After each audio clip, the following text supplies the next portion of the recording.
জেলা শহরের থানাগুলোর থেকে আসলে মাঝরাতে যে থানাগুলোর অস্ত্র লুট করে প্রত্যেকটা থানা জ্বালিয়ে দেওয়া উচিত। আমার রাগটা এই পর্যায়ে গেছে। কেন জ্বালাবে না? যেই থানার অস্ত্র আমার শিশুর দিকে, আমাদের নিরস্ত্র মানুষের দিকে তাক করা হয়, সেই থানার অস্ত্র কি কারণে আপনি রাখতে দেবেন থানার ভিতরে? গোয়েন্দা বাহিনীর নজরে আছে। আমি গত 3 দিন হলো আমি ইনবক্সে, কমেন্ট সেকশনে ক্রমাগত আমাকে থ্রেট করা হচ্ছে যে কি আপনাকে কিন্তু চিনে রাখা হচ্ছে, আপনাকে কিন্তু গোয়েন্দা বাহিনী দেখাচ্ছে। আরে ভাই, চিনে তো রাখবেনি, আপনাদের গোয়েন্দা বাহিনীর লিস্টে তো আছেই। যেই 14 বছরের শিশুটা যখন বুক পেতে দিয়ে মারা যাচ্ছে, আমাদের নামে আর আপনারা কি থ্রেট দেবেন? ক্রিমিনাল সমস্ত জায়গাকে তারা একটা করেছে। এই সমস্ত ক্রিমিনাল, খারাপ মানুষ, ব্যাড পিপল, খারাপ বাংলাদেশিরা এখন আওয়ামী লীগের আমব্রেলার তলে তার হেফাজতে আছে। কাজেই খারাপ মানুষ চেনা এখন আপনার পক্ষে খুব সহজ। মনে রাখেন, 4 বছরের শিশু সন্তান ছাদে মাথায় গুলি লেগে মারা গেছে, হেলিকপ্টার দিয়ে গুলি করা হয়েছে এবং র্যান্ডাম ভাবে ব্রাশ ফায়ার করা হয়েছে, AK-47 দিয়ে ব্রাশ ফায়ার করা হয়েছে। একটু অ্যাড করি, এখানে আসলে সমস্ত ছাত্র সংগঠনগুলোই আছে, হ্যাঁ, কারণ তারা তো ছাত্র। এবং আমার এই স্ট্র্যাটেজিটা আমার খুবই পছন্দ হয়েছে, তারা ছাত্র হিসেবে নিজের নাম পরিচয় দিয়ে এখানে আছে। আবার গিয়ে যে রাজনৈতিক দলগুলো আছে, যেটা ভাস্কর দা একটু বললেন, আমি তার সাথে একটু বিনয় নিয়ে আমি দ্বিমত করতে চাই, যে বিতর্কিত করার চেষ্টা করছে বিএনপি জামাত নামবে বলে।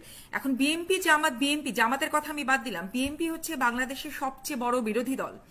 বিএনপি বিরোধী দলে আমি বুঝলাম তার পেছনের বহু সমালোচনা আছে। সবচেয়ে বড় বিষয়, এখন সমালোচনা কারা করছে, কারা করবে? একেবারে আওয়ামী লীগের পেটোয়া বাহিনীর বাইরে, আওয়ামী লীগের নিজস্ব দলমতের বাইরে এখন এই প্রশ্ন কেউ করবে না। এই আস্থার জায়গাটা বিএনপির থাকতে হবে। বিএনপি সহ কেন আমরা বিতর্কিত করবে দেখেই, মানে বিষয়টা কি এরকম যে চোরের ভয়ে এখন আমি মেঝেতে ভাত খাবো? আমাকে কে কি বললো না বললো, আওয়ামী লীগের কারা কি বললো না বললো, সেই জন্য কি বিএনপি পথে নেমে আন্দোলন করবে না? This is the high time, হয় নাও নয় নেভার। প্রত্যেকটা, এটা আমি বারবার বলছি যে দেখেন, প্রত্যেকটা সময় নির্ধারণী কথাগুলো অবস্থাটা দেখেন কোথায়, সায়েন্স ল্যাবরেটরিতে, সায়েন্স ল্যাবরেটরিতে কিভাবে রাজশাহীতে কিন্তু নেমেছে, রাজশাহীতে বিরাট নওগাঁয় নেমেছে, বিশাল মিছিল হয়েছে, নওগাঁয় নেমেছে, নওগাঁ এবং রাজশাহীর আপডেট, নওগাঁ, ঠাকুরগাঁ। হ্যাঁ, আর একটা বিষয় দেখেন, আন্দোলনে এখন যে স্ট্র্যাটেজিটা সরকার নিয়েছে, ঢাকাকে সারা দেশ থেকে বিচ্ছিন্ন করে ফেলেছে। আপনি যখন অনলাইন অফ করে দেবেন, তখন ঢাকা কিন্তু সারা দেশ থেকে বিচ্ছিন্ন, ঢাকাকে সারা দেশ থেকে বিচ্ছিন্ন করে তারা গুম, খুন, হত্যা এটা জারি রেখেছে। এবং রাতের বেলা বাসায় বাসায় যে এই শিশু তরুণদেরকে তুলে নিয়ে যে রাত 12টার পরে, গতকালকে আমাদের রাত 12টার পরে অন্ধকারে, এবং ঢাকাকে সারা দেশ থেকে বিচ্ছিন্ন করে। কাজে যখন সারা দেশে আসলে ঠিকঠাক মতো খবর পৌঁছাবে, খুবই সম্ভাবনা আছে সারা দেশ থেকে ঢাকা আক্রমণ করার। এবং করবে না কেন? এখন আমার যদি আসলে সংগঠন থাকতো, এখন যা পরিস্থিতি চলছে, আমার তো সংগঠন নাই। এগুলি বললে আবার আমাকে সন্ত্রাসী বলে আখ্যায়িত দিবে, আমাকে সন্ত্রাসী জঙ্গি বলে ট্যাগ দিতে পারে। কিন্তু এখন ধরেন আমি ইন্ডিভিজুয়াল মানুষ, ব্যক্তি, কাজে আমার কিছু বলার নাই। আদারওয়াইজ আমি বলতাম, এখন যে পরিস্থিতি, প্রত্যেকটা জেলা শহরের থানাগুলোর থেকে আসলে মাঝরাতে যে থানাগুলোর অস্ত্র লুট করে প্রত্যেকটা থানা জ্বালিয়ে দেওয়া উচিত। আমার রাগটা এই পর্যায়ে গেছে। কেন জ্বালাবে না? যেই থানার অস্ত্র আমার শিশুর দিকে, আমাদের নিরস্ত্র মানুষের দিকে তাক করা হয়, সেই থানার অস্ত্র কি কারণে আপনি রাখতে দেবেন থানার ভিতরে? থানা লুট করে প্রত্যেকটা থানা জ্বালিয়ে দেওয়া উচিত। এই সমস্ত থানা ব্যবহার করা হচ্ছে, রাষ্ট্র শেখ হাসিনার রেজিম ব্যবহার করছে আমার সাধারণ জনগণের বুকের দিকে তাক করে, আমার ছেলেদের মাথা তাক করে গুলি করে মেরে ফেলছে।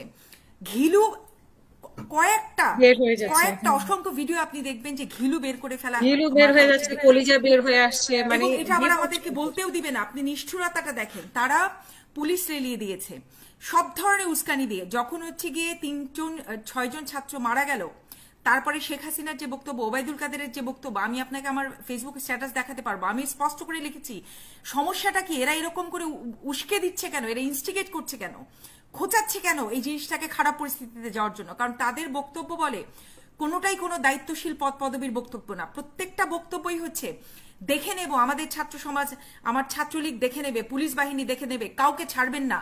সরাসরি এই ধরনের হুমকি ধামকি দেওয়ার মধ্যে দিয়ে তারা আসলে কি প্রমাণ করতে চেয়েছেন? তারা এই পরিস্থিতিটা নিজেরা ক্রিয়েট করতে চেয়েছেন।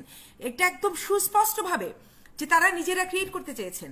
ক্রিয়েট করার পরে তারা এখন কি বলছেন? আমার ছাত্রদেরকে তুলে নিয়ে গেল, বুকে গুলি করে মারলো, মাথায় গুলি করে মারলো। আবার আমি এসে যখন এগুলি, আমাকে কোনো জায়গা দেওয়া হয়নি কথা বলার, আমি এসে যখন এগুলি বলছি, তাদের পেটোয়া বাহিনী এসে দেখেন আপনার প্রোফাইলে, আমার প্রোফাইলে যে কথা বলছে তার নিচে এসে হুমকি ধামকি দিচ্ছে, কমেন্ট করছে, আমি দেখাচ্ছিও মাঝে মাঝে। হ্যাঁ, আমাদেরকে থ্রেট দিচ্ছে যে গোয়েন্দা বাহিনী দিয়ে আমাদেরকে ধরাই দিবে, গোয়েন্দা বাহিনীর নজরে আছে আমি। গত 3 দিন হলো আমি ইনবক্সে, কমেন্ট সেকশনে ক্রমাগত আমাকে থ্রেট করা হচ্ছে যে কি আপনাকে কিন্তু চিনে রাখা হচ্ছে, আপনাকে কিন্তু গোয়েন্দা বাহিনী দেখাচ্ছে। আরে ভাই, চিনে তো রাখবেনি, আপনাদের গোয়েন্দা বাহিনীর লিস্টে তো আছেই।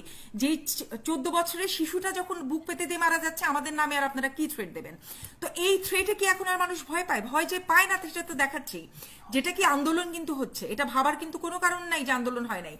গত 54 বছরের প্রবাসী বাংলাদেশের ইতিহাসে, বাংলাদেশের নাগরিকের ইতিহাসে প্রবাসীরা যেইভাবে কোঅর্ডিনেটেড ওয়েতে যে সলিডারিটি দেখিয়েছে, যে প্রতিবাদ প্রতিরোধ মিডল ইস্ট থেকে শুরু করে, ইউরোপ থেকে শুরু করে আমেরিকায় গড়ে উঠেছে, এটা আনপ্রেসিডেন্টেড। আজ পর্যন্ত কোনোদিন হয় নাই, কোনো সরকারের আমলে হয় নাই, এইভাবে হয় নাই। একজন কমেন্ট করলেন, আমি দেখলাম যে রেমিটেন্সের ব্যাপারে, এই তথ্যটা এখন আমি দিয়ে নিই, পরে যদি আমি সুযোগ না পাই রেমিটেন্স নিয়ে একটু কথা বলতে চাই হাসিনা আপা। এটা আমার একটা ইন্টারেস্টিং, এটা খুবই ইম্পর্টেন্ট এখন বিষয়, কারণ রেমিটেন্সের জন্য পাগল হয়ে গেছে। গুজবটাকে আমি কাউন্টার দিতে চাই। আপনি দেখবেন খুব ইন্টারেস্টিং ভাবে আমি দেখলাম প্রবাসীদের অনেকগুলো গ্রুপ আছে, সেই গ্রুপে যখন রেমিটেন্সের পক্ষে প্রোপাগান্ডা হচ্ছে যে রেমিটেন্স শাটডাউন চলবে, তখন নিচে এসে কতজন দেখবেন বলবে যে দুইভাবে আপনাকে অব্লিগেটেড করার চেষ্টা করবে। একটা হচ্ছে নৈতিকভাবে, রেমিটেন্স যে পাঠানো, আপনি হুন্ডিতে পাঠানো বা না পাঠানো যে উচিত না, আপনার যে ব্যাংক ইমিডিয়েটলি পাঠানো উচিত, কেন উচিত? নৈতিকভাবে আপনাকে সুশ্রুতি দিবে, জাতীয়তাবাদী কথাবার্তা বলে আপনাকে সুশ্রুতি দিবে। এই সুশ্রুতিটা দিয়ে আসলে তারা কি চায়? রেমিটেন্সটা লিগাল ওয়েতে বাংলাদেশে চায়। কেন চায়? স্বাভাবিক, শেখ হাসিনার সরকার রিজার্ভ দেখাতে চায়, কারণ এই রিজার্ভ ছাড়া সে পঙ্গু। আরেকটা কাজ করছে তারা, আমরা যেন রেমিটেন্সে, হুন্ডিতে বা খুব স্বাভাবিক দেশের বাবা মা, আমাদের বুড়া বাবা মার চিকিৎসার প্রয়োজনে টাকা পাঠাতে হয়, আমরা টাকা না পাঠালে, বিশেষ করে মিডল ইস্টে আমাদের শ্রমিক ভাইয়েরা যারা আছেন, তারা টাকা না পাঠালে পরিবার না খেয়ে থাকার মতো অবস্থা হয়। তাহলে তাদেরকে চিন্তা করতে হয় হুন্ডিতে যেন টাকা না পাঠায়। এই জন্য আজকে গত 2 দিন হলো আমি দেখছি যে একটা প্রোপাগান্ডা চলছে, এই যে একজন হুন্ডিতে টাকা পাঠিয়েছে, 20 জনের টাকা নিয়ে একজন মেরে দিয়ে চলে গেছে। অথচ একই পোস্ট আমি 2-3 জায়গায় দেখলাম, 2-3 ভাবে একই ব্যক্তির নামে। এটার কিন্তু কোনো প্রুফ নাই, কোনো এভিডেন্স নাই। এগুলি তারা কেন করছে?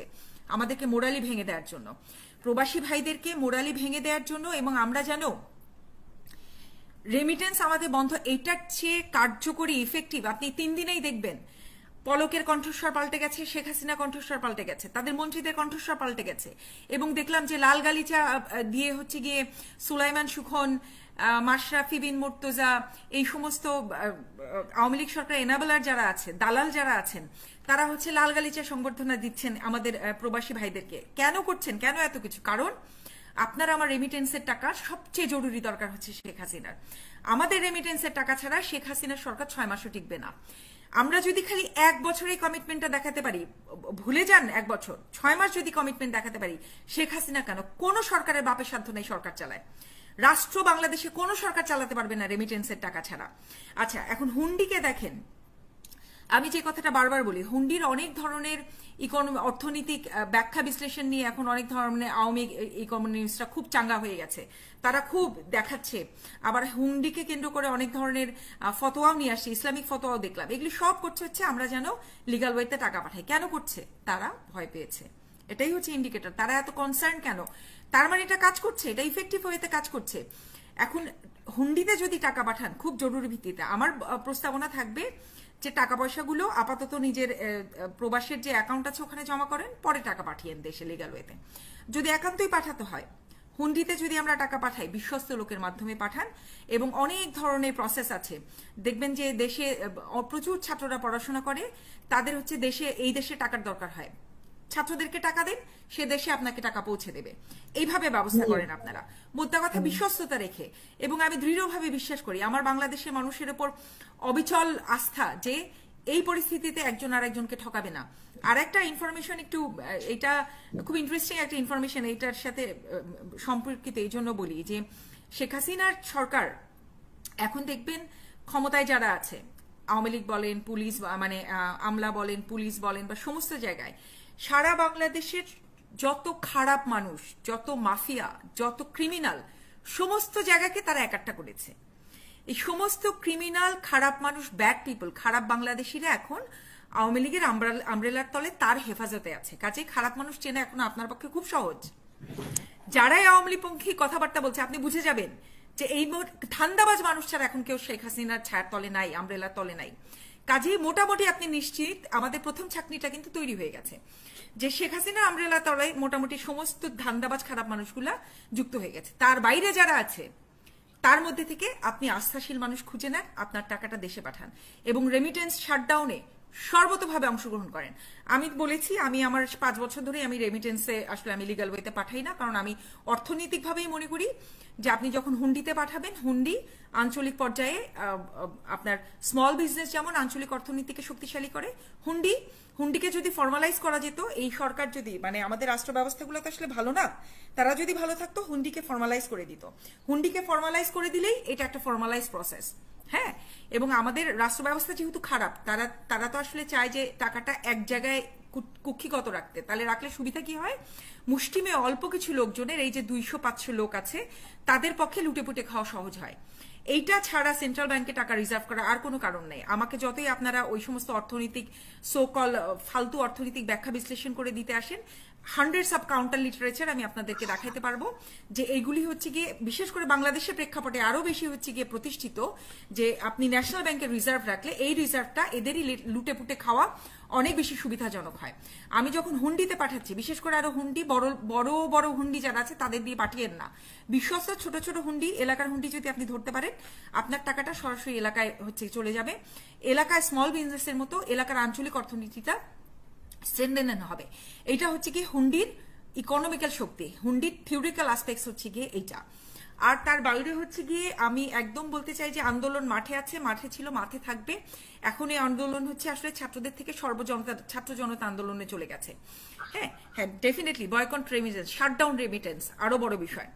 এবং তার বাইরে আমাদের শিক্ষিত জনগোষ্ঠী যারা আছে তারা একটা খুবই চমৎকার, অ্যামনেস্টি ইন্টারন্যাশনালে, এটা আমি বলতে চাই যে অ্যামনেস্টি ইন্টারন্যাশনালে আমাদের যে সিনিয়র ভাই যারা আছেন এবং আরো অনেকেই, তারা যৌথভাবে কিন্তু আন্তর্জাতিক আদালতে, আইসিসিতে, ইন্টারন্যাশনাল ক্রিমিনাল কোর্ট যেটা সেইটা, এবং হচ্ছে গিয়ে জাতিসংঘের কাছে এই ক্রিমিনাল কেসটা পেশ করছে ইনভেস্টিগেট হওয়ার জন্য। এবং শেখ হাসিনা, আপনার ডিবির হারুন এবং হচ্ছে গিয়ে ওবায়দুল কাদের, যারা এই হত্যাযজ্ঞকে ইনস্টিগেট করেছে, তাদেরকে মানবতা বিরোধী এবং এই ক্রিমিনাল অ্যাক্ট আন্ডারে বিচারের আওতায় আনা। এইটা একটা ফ্যান্টাস্টিক কাজ আসলে আমাদের প্রবাসীরা করছে। আরো একটা কাজ হয়েছে, আজকে সকালেই আমি দেখলাম যে ইউএসএতে, আমেরিকাতে কিন্তু অল স্টুডেন্ট অ্যালায়েন্স হয়েছে একটা, তার আন্ডারে এই মুহূর্তে আমি দেখতে পাচ্ছি 54টা বিশ্ববিদ্যালয় একসাথে বিবৃতি জারি করেছে। 54টা বিশ্ববিদ্যালয় পৃথক পৃথকভাবে। এই বিশ্ববিদ্যালয়গুলো হচ্ছে আমেরিকার বিশ্ববিদ্যালয়। তারা আমেরিকান বিশ্ববিদ্যালয়ের বাংলাদেশি যারা আছেন সেই অ্যালায়েন্সটা, তারাও শেখ হাসিনা পদত্যাগ দাবি করেছে। এই অ্যালায়েন্স আমি দেখলাম ইংল্যান্ডে ওই অ্যালায়েন্সটা হচ্ছে। এবং আমার আহ্বান থাকবে অন্যান্য যে প্রবাসে যারা আছেন, প্রত্যেকটা প্রবাসে, প্রত্যেকটা কান্ট্রিতে এই স্টুডেন্ট অ্যালায়েন্স করে শেখ হাসিনার পদত্যাগ দাবি করেন। শেখ হাসিনা পদত্যাগ মানে তার তো আসলে কোনো নৈতিক দাবি নেই, তাকে নেমে যাওয়ার জন্য চাপ প্রয়োগ করেন। যতক্ষণ পর্যন্ত শেখ হাসিনা ক্ষমতায় আছে, আমাদের একটি শিশু সন্তানও নিরাপদ না। মনে রাখেন, 4 বছরের শিশু সন্তান ছাদে মাথায় গুলি লেগে মারা গেছে, হেলিকপ্টার দিয়ে গুলি করা হয়েছে, এবং র্যান্ডাম ভাবে হচ্ছে ব্রাশ ফায়ার করা হয়েছে, AK-47 দিয়ে ব্রাশ ফায়ার করা হয়েছে। যতদিন পর্যন্ত শেখ হাসিনার রেজিম, শেখ হাসিনা ক্ষমতায় আছেন, আমাদের একটি শিশুও বাংলাদেশে নিরাপদ না। নিজেদের শিশুদের যদি নিরাপদ আমরা রাখতে চাই, সামাজিক আন্দোলন করে তুলতে হবে, ঘরে ঘরে এই পুলিশদেরকে প্রতিহত করতে হবে। যখনই আমাদের একজন শিশুকে, আমাদের তরুণদেরকে ধরে নিয়ে যেতে আসবে, তখনই তাদেরকে সামাজিকভাবে প্রতিহত করতে হবে। এই সমস্ত পুলিশদেরকে আসলে প্রশ্রয় দেওয়া যাবে না। হাসিনা আপা।